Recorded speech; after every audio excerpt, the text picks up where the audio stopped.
दोस्तों, एमपीपीएससी का संसार चैनल में आपका स्वागत है। उम्मीद करती हूँ आप सभी लोग स्वस्थ होंगे, प्रसन्न होंगे, आपकी पढ़ाई बहुत अच्छी चल रही होगी।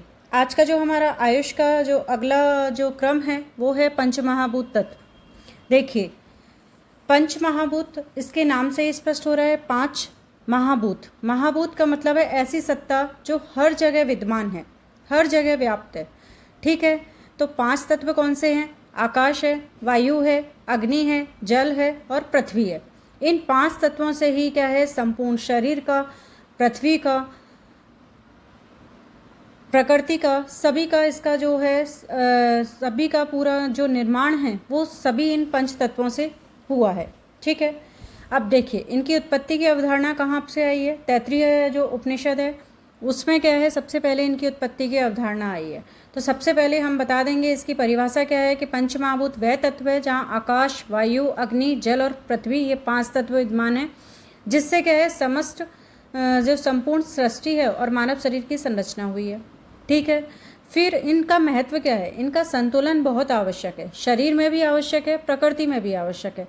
अगर इनका समुचित संतुलन बना रहेगा तो हम क्या है, निरोग रहेंगे। आयुर्वेद में इसका यही महत्व है। ठीक है, और इन पांच तत्वों से ही हमारी क्या है, हमारा पांच ज्ञानेंद्रियों का निर्माण हुआ है। तो बात आती है हमारी पांच ज्ञानेंद्रिय 2 मार्क में आ सकता है, पंचमहाभूत 2 मार्क में आ सकता है। तो ज्ञानेंद्रिय में कौन कौन सी होती हैं? आँख हो गया, कान हो गया, जीभ हो गया, नाक हो गया, त्वचा हो गया। ये पांच तत्व ही क्या है, हमें प्रत्यक्ष रूप से जीने में सहायता करते हैं। ठीक है, इसलिए पांचों को क्या बोल रहे हैं? ज्ञानेंद्रिय बोलते हैं। कल देखिए दोस्तों, हम लोगों ने बात, पित्त, कफ किया था। तो जो मैंने बात के प्रकार बताए थे, पित्त के प्रकार और कफ के प्रकार, उनमें कोई भी चीज़ 2 मार्क में बन सकती है। जैसे साधक पित्त क्या होता है, आलोचक क्या होता है, प्राणवायु क्या होती है, अपान वायु, तो उसके लिए भी आप रेडी रहिएगा। वो 7 नंबर में भी बन सकता है। पर्टिकुलरली 2 मार्क में अचानक से लिख के आए तो अपने को अचंभित नहीं होना है, उसको अपने को उस तरीके से अपन डील कर लेंगे। अब आइए, अब पाँच महाभूत होते क्या हैं, इनका वर्णन क्या है। देखिए, सबसे पहले है अपना आकाश तत्व।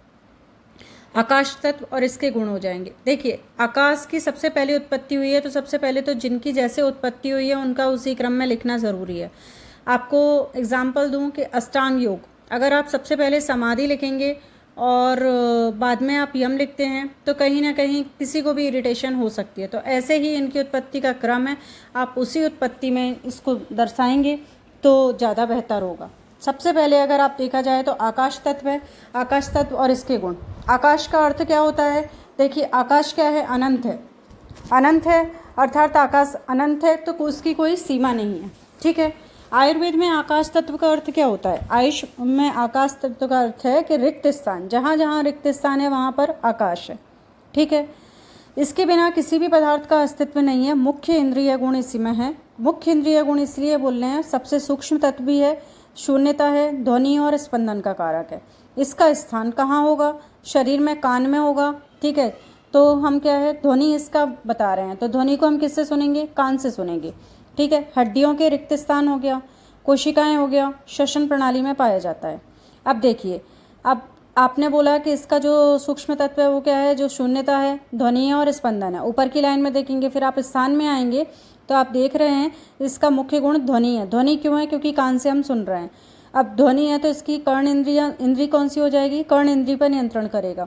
ठीक है, और यह विस्तार और संचार में क्या हो जाएगा? सहायक हो जाएगा। फिर क्या है? वायु तत्व।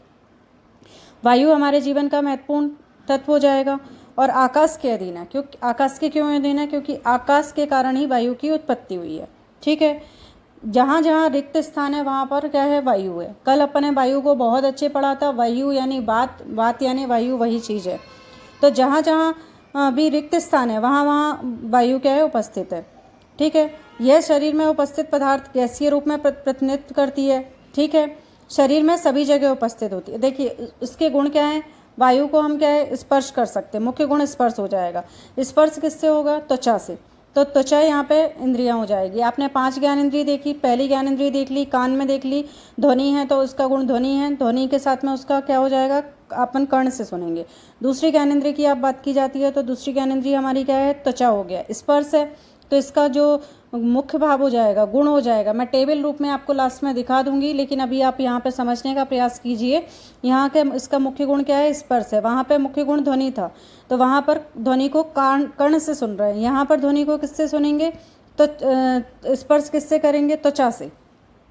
वात दोष इसी से संबंधित है। सांस, इससे क्या है? शरीर में सांस लेने, वायु, स्नायु तंत्र, संचार प्रणाली, मानसिक कार्यों को नियंत्रित करेगा।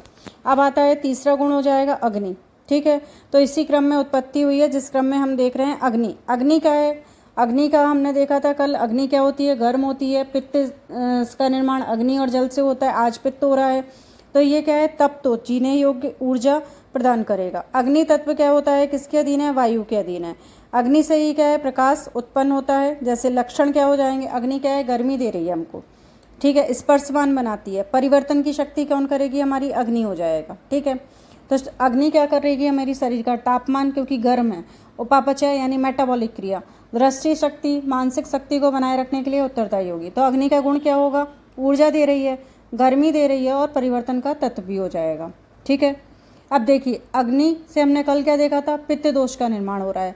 पित्त, हमने ट्रिक देखी थी कि पित्त मुझे कब हो रहा है? आज हो रहा है। आज बोले तो पित्त किससे? अग्नि और जल हो गया। इस तत्व की उत्पत्ति गर्म होता है, तो गर्म किससे मिल रही है? सूर्य से। तो उत्पत्ति किससे हो रही है? सूर्य से। अब आते हैं जल तत्व। जल तत्व देखिए, जल में क्या होता है? रसीय पदार्थ आ गया। यहाँ पर हमने क्या ले लिया था? इधर हमने ले लिया जीने योग्य पदार्थ, तप्त हो जाएगा, तो इसका जो आँख हो जाएगा। पहली इंद्री कौन सी देखी? कर्ण देखी और ध्वनि देख लिया। दूसरी इंद्री कौन सी देखी? वायु देखी। दूसरी इंद्री स्पर्श देखी। स्पर्श में क्या है? हमारा त्वचा हो गया। तीसरी हमने कौन सी देखी? हमने अग्नि देखा। अग्नि में क्या हो जाएगा? हमारा जो आँख से हम देख रहे हैं, इसका संबंध किससे हो जाएगा? आँख हो जाएगा। और चौथा हमारा जल हो जाएगा। जल क्या है? मुख्य तत्व, इसका मुख्य गुण क्या हो जाएगा? रस हो जाएगा। ठीक है, रस हो जाएगा। रस हम किससे पिएंगे? टेस्ट किससे आ रहा है? जिह्वा से टेस्ट लेंगे। ठीक है, तो यहाँ पर जो इसका संबंध इंद्रियां कौन सा हो जाएगा? जिह्वा। तो पहली का फिर रिकॉल करिए, पहली में कर्ण हो जाएगा, दूसरे में क्या है? त्वचा हो जाएगा, तीसरे में क्या हो जाएगी? आँख हो जाएगी, चौथे में जल में क्या हो जाएगा? जिह्वा। जा से जल, जा से जिह्वा, ऐसे याद रख सकते हैं। और जल में क्या होता है? रस होता है। जल क्या होता है? रस। रस लिक्विड। लक्षण क्या है? शीत भी होता है, स्पर्शवान द्रव हो जाए। मानव शरीर में कितना जल पाया जाता है? 67 to 75%। ठीक है, विभिन्न तरल पदार्थ, गैस्ट्रिक, लसिका वगैरह आप सब डाल सकते हैं। आप मेन आइए इसमें, आयुर्वेद के हिसाब से अपन देखते हैं इसमें तरलता, पोषण और जीवन का कारक, कोशिकाओं में जल संतुलन में सहायक, कफ दोष से संबंधित। हमने देखा था कपज, याद करिए कफ की ट्रिक क्या थी? कपज। तो कफ का निर्माण किससे हो रहा है? पृथ्वी और जल तत्व से। ठीक है, अब देखिए गुण क्या हो गया? तरलता, पोषण और जीवन। अब आइए आप पृथ्वी। पृथ्वी क्या हो जाएगा? चारों तत्वों के अधीन है। तो सबसे पहले हमारा आकाश निर्मित हुआ, फिर वायु निर्मित हुआ, वायु के बाद अग्नि, अग्नि के बाद जल, जल के बाद में पृथ्वी, अंतिम है।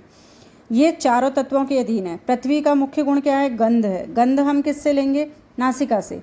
कहते हैं ना हमें गंध आ रही है, स्मेल आ रही है, हमें खुशबू आ रही है, ठीक है, फ्रेगनेंस आ रही है, तो हम क्या है इससे किससे लेंगे? नासिका से। तो इसका इंद्री कौन सी हो जाएगी? नासिका।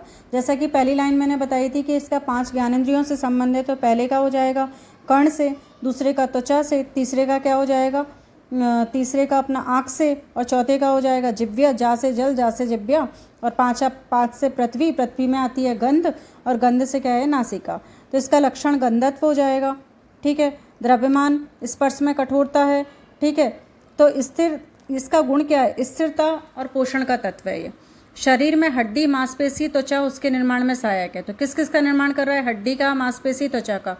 और शरीर को क्या कर रहा है? स्थिरता और सहनशीलता दे रहा है। ठीक है, तो ये तो हमने देख ली। अब हम देखेंगे पंचमहाभूत और मानव शरीर। आयुर्वेद के अनुसार मानव शरीर पंचमहाभूतों से मिलकर बना है, हम देख चुके हैं। मानव शरीर की संरचना, कार्यप्रणाली, जैविक संतुलन को नियंत्रित करती है। और इनकी पंचमहाभूत में मानव शरीर की भूमिका क्या है? ये त्रिदोष का क्या कर रहा है? का प्रत्यक्ष संबंध पंचमहाभूत से है। आप समझ गए होंगे, कल हमने वात, पित्त, कफ देखा था। तो वात का निर्माण आवा, वात करेंगे, अग्नि और आकाश और वायु हो गया। फिर अपना क्या हो जाएगा? पित्त हो जाएगा, और फिर अपना कफ हो जाएगा। इस तरीके से हमने देखा था। अब देखें मानव शरीर में पंचमहाभूत तत्व।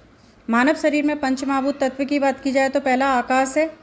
आकाश में कोशिकाओं के रिक्त स्थान हो जाएगा। अपन ने देख लिया, अब हम टेबल फॉर्म में देख लेते हैं कि कोशिकाओं का रिक्त स्थान है मस्तिष्क है, छिद्र है, नाड़ी तंत्र हो जाएगा।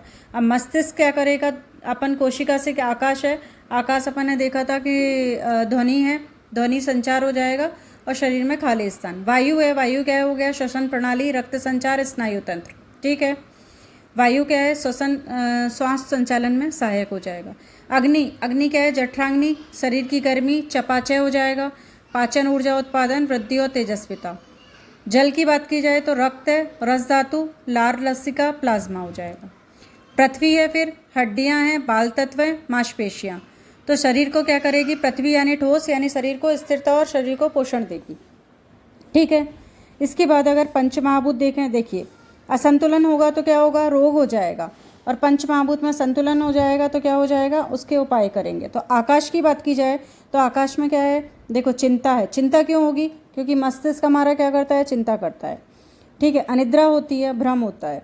तो इसका उपाय क्या है, मस्तिष्क को हम शांत करें। शांत कैसे करेंगे, ध्यान करेंगे, शांत वातावरण में रहेंगे। फिर हो गया हमारा वायु, वायु यानी क्या है, गैस, वायु के कारण ही गैस बनती है। और जोड़ों में दर्द होता है, जब यूरिक एसिड बढ़ जाता है तो हमारा जोड़ों में दर्द होता है, त्वचा शुष्कता, और इसके लिए हम क्या करेंगे, योग, प्राणायाम, नियमित दिनचर्या, पवन मुक्तासन वगैरह करेंगे। अग्नि, अग्नि हमारी क्या है, अम्लता, अम्लता आ जाती, एसिडिटी बढ़ जाती है, क्योंकि जठराग्नि हमारी कहती है। जलन है, चिड़चिड़ापन, संतुलित आहार से तीखा भोजन कम करेंगे इससे, तो ये क्या हो जाएगी, अग्नि हमारी कंट्रोल हो जाएगी। जल की अगर हम बात करें तो सूखापन आएगा। जल अगर हमारी बॉडी में कम होगा तो हमारी बॉडी क्या है, डिहाइड्रेट हो जाएगी, कमजोरी आ जाएगी। इसलिए पर्याप्त मात्रा में पानी पिएंगे, हाइड्रेट रखेंगे, ऐसे फल खाएंगे जिससे हमें क्या है, पर्याप्त रूप में पानी मिलता रहे, जल मिलता रहे। फिर है पृथ्वी, पृथ्वी अपन ने देख ही ली है, ठोस तत्व है, भारी तत्व है। तो भारी क्या है, मोटापा होता है, भारी अगर मोटापा हो जाएगा तो आलस्य आएगा, आलस्य से क्या है, बल की कमी हो जाएगी, ठीक है। और पौष्टिक भोजन करें, व्यायाम करेंगे तो ये क्या हो जाएगा, हमारा संतुलन हो जाएगा। इस तरीके से हमारे ये पंचमहाभूत तत्व हैं। तो पंचमहाभूत तत्व को हमने देख लिया कि पंचमहाभूत तत्व का निर्माण कैसे हो रहा है। पहले आकाश का हो रहा है, फिर वायु का हो रहा है, फिर अग्नि का हो रहा है, फिर जल का हो रहा है, और फिर पृथ्वी का हो रहा है। मुख्य भाव देख लिया कि मुख्य भाव क्या है, आकाश की बात की जाए तो मुख्य भाव क्या हो जाएगा, शब्द हो जाएगा। और अगर वायु की बात की जाए तो शब्द के साथ स्पर्श आ गया, और पृथ्वी की बात की जाएगी तो शब्द स्पर्श के साथ रूप भी आ जाएगा अग्नि में। और इसके बाद में जल की बात की जाएगी तो जल में शब्द, स्पर्श, रूप के साथ रस भी आ गया, रस आ गया इसलिए जिह्वा से हम जल पी रहे हैं। और पृथ्वी आएगी तो हमें गंध आएगी, ठीक है। तो गंध हमें किससे आएगी, नासिका से आएगी। तो बस इसी तरीके से आप बता देंगे सारणी के क्रम में कि पंचमहाभूत का विकास, पहले विकास क्रम, फिर महाभूत के तत्व की विशेषताएं, फिर मुख्य भाव, गुण, और फिर प्रकृति। और आप बता देंगे इसकी उत्पत्ति की अवधारणा तैत्तिरीय उपनिषद में है, आयुर्वेद में इसका महत्व है। संतुलन होगा तो क्या है, शरीर निरोग रहेगा, असंतुलन होगा तो शरीर क्या है, निरोग हो जाएगा। धन्यवाद। आज का हमारा यही सेशन समाप्त करते हैं। कल हम दिनचर्या और ऋतुचर्या को कंप्लीट करेंगे। बहुत बहुत धन्यवाद आपको। आप इस चैनल पे अगर नए हैं तो प्लीज़ सब्सक्राइब कर लीजिएगा और लाइक का बटन दबा दीजिएगा। धन्यवाद।